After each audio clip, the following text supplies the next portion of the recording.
Welcome to the Front Row, brought to you by the Ceylon Chamber of Commerce. In this inaugural episode today of the Front Row, Anushka Wijesinha, economist of the Ceylon Chamber, is in conversation with Sanjeev Sanyal, Principal Economic Advisor to the Ministry of Finance, Government of India. A dog catching frisbees does not think of the wind speed and the rotation of the earth to estimate the trajectory of the frisbee. Instead, it watches the frisbee intensely and adjusts itself. Sanyal suggests that the policy making should also follow a similar approach, be flexible and adapt to the evolving context. Policies which fail to adapt will experience a Darwinian death, the same fate as the T-Rex, the fearsome dino once roamed the earth met with. Let's now listen to Sanjeev Sanyal, Principal Advisor to the Ministry of Finance of Government of India. Sanjeev, it's a real pleasure to have you here in Colombo and in Sri Lanka, and we're glad that you made time to talk to Economy.lk, this initiative by the Ceylon Chamber of Commerce. Sanjeev, I'm going to dive right in to asking you how you stepped into this role and how you're managing. As for our viewers, you are now the Principal Economic Advisor to the Government of India, working very closely on the economic reform agenda. How has that been? Because watching across from the Pork Strait here in Sri Lanka, we're seeing a lot of exciting things happening in India. What is your take on it, and how has your transition been from being an observer, an analyst, in international markets, now to being part of shaping this policy agenda? You're absolutely right. I've spent 20 plus years in the private sector as a person working in international financial markets. I used to be Deutsche Bank's global strategist. I also write books, as you may be aware. For the very first time, I'm actually inside the government for the last 4 or 5 months. So when this opportunity came up, I thought, one can lecture everybody as much as you like from outside, but it's quite a different thing when you're inside and trying to actually influence policy from inside. So yes, it's an exciting time in our history, and an exciting turning point in our history to be a part of the government machinery. So far, I must say, I have been really welcomed by the system. I had my apprehensions about it, but I think they have been proved wrong, and I am really enjoying myself. What has been really the biggest shock to the system for you in terms of adjusting to this new role and bringing in some of those experiences and expertise you had from overseas and in your other roles into policymaking in this era of reform in India? So as it happens to be, this is a major turning point in Indian history. There are all kinds of changes happening at a meta level, not just specific policies, but Prime Minister Modi is now been in power for 3 years, and he is now beginning to really get into his stride and beginning to make big changes. You've just had the GST. We are doing a major cleanup of our banking system, and so on and so forth.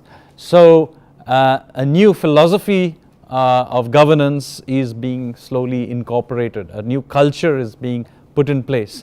So in some ways, it is important. It's an important time to be there, to participate. And of course, he is very, very open to new ideas, particularly from the rest of the world, particularly from East Asia. It's been a really interesting journey. So both Prime Minister Modi and Finance Minister Jaitley have been very, very receptive to some of my ideas. Perhaps some of them were probably crackpot ideas, who knows, but certainly they give me a good hearing, and some of those things are getting done. So when we here in Sri Lanka watch what some of the things that are happening there, as you know, just to give you a bit of context, we have a new reform-minded government trying to rebalance Sri Lanka's economy towards more exports and FDI.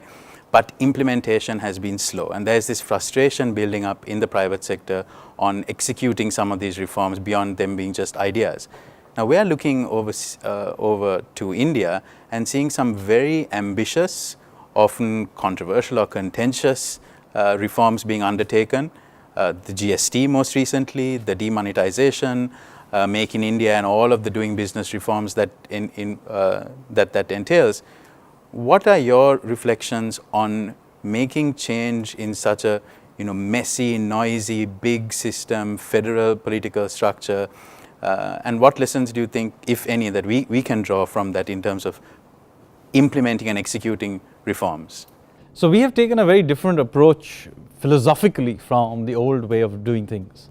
The old idea was that you spent an enormous amount of energy and thinking on designing the perfect system and then implementing it as meticulously as possible.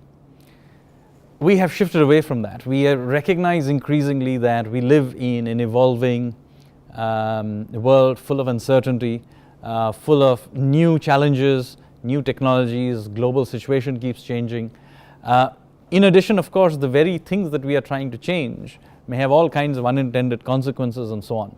So how do you, in such an environment, carry out radical change?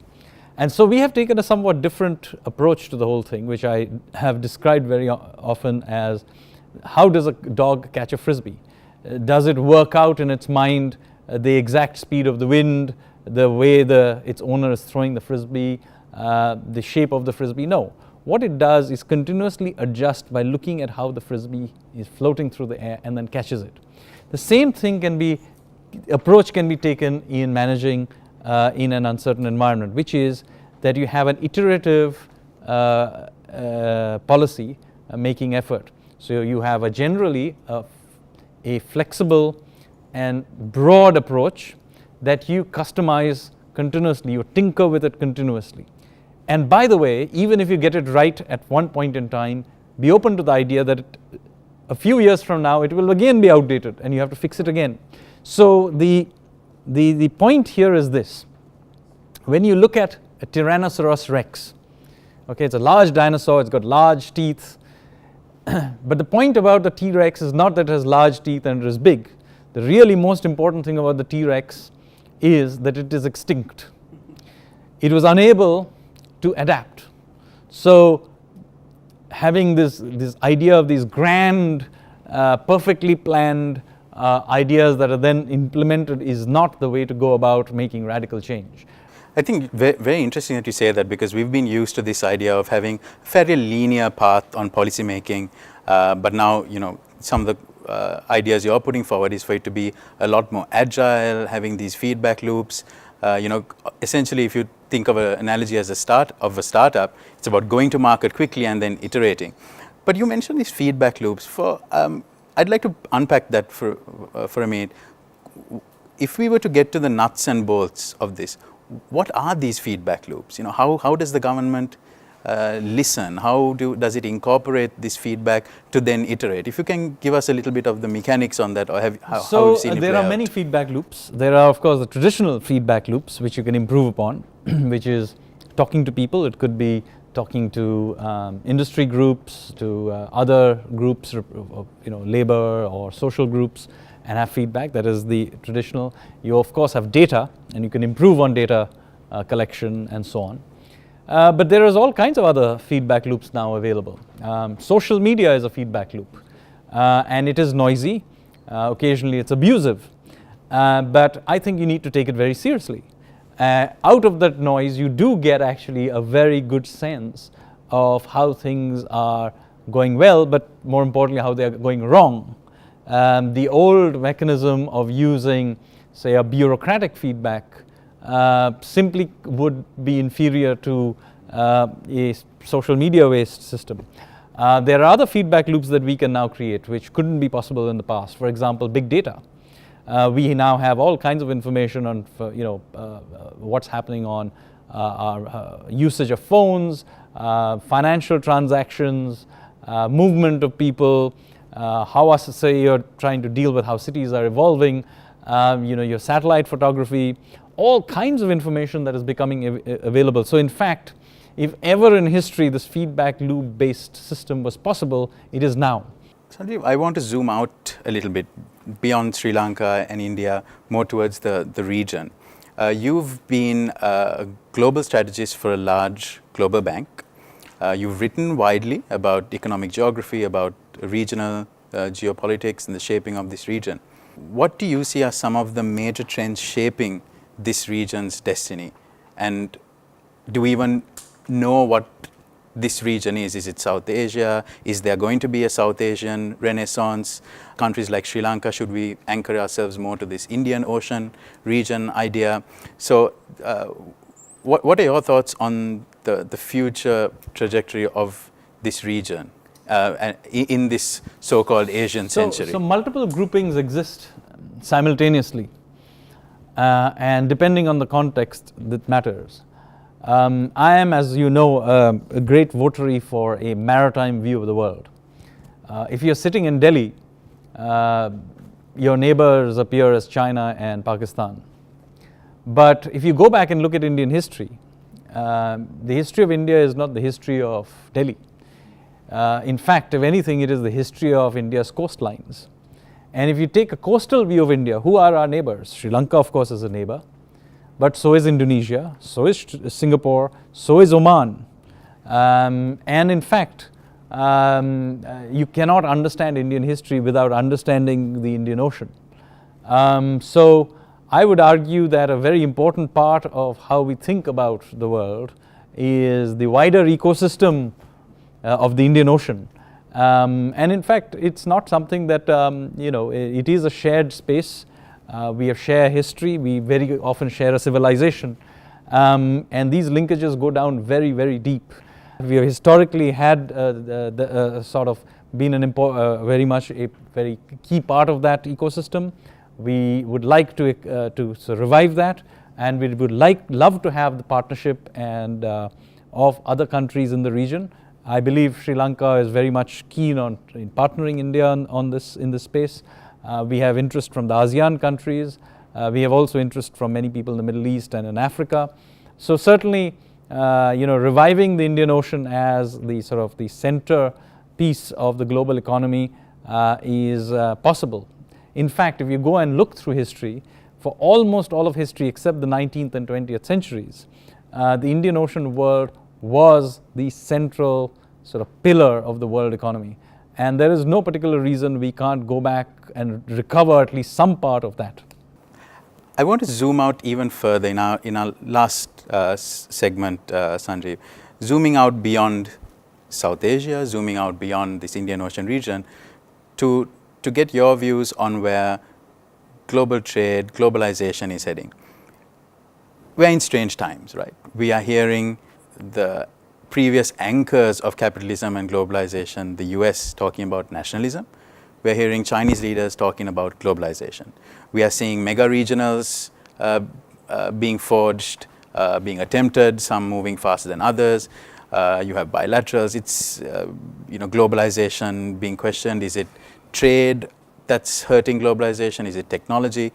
We're definitely in a changed paradigm, and there's a lot of unknowns. What is your take on where globalization is headed and where these tensions are emanating from and likely to go? So this fits with the view that I was saying, that there are no fixed paradigms. Depending on how circumstances turn out to be, politically, economically, geostrategically, the factors keep changing. You have just mentioned that you suddenly shifted from the from the West taking the lead of being openness of markets and so on, to suddenly the drivers of it turning out coming from East Asia. But if you went back to the 19th century, it was exactly the other way around, or in fact much of the 20th century as well, where American ships were turning up in Japan, and European powers were demanding openness from the Chinese to be able to trade. So these things go and come, and they will keep evolving. The key, therefore, consequently, for countries taking a longer-term view is that you have to adapt to whatever is the circumstance of the time. There are no fixed parameters that you need to deal with. What most important thing is adaptation, not necessarily having a fixed view of what succeeds and what will not. As times change, the policies too must change. I want to end with bringing it back again to you and something more personal. You're an economist, you enjoy writing about history, you're passionate about the design of cities, and you've written quite a few books. What are you curious about these days, and what do you think your next book or next set of writings would be on?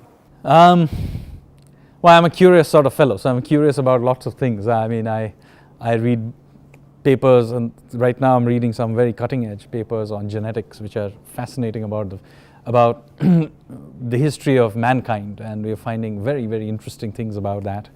I'm also working, I'm 80% done with my next book, which is fiction, my first fiction book, which is satire, mostly satirical anyway, not all of it, and so on. So let's see when I actually find time to finish it. It's kind of frustrating having a book 80% done but just not being able to finish it.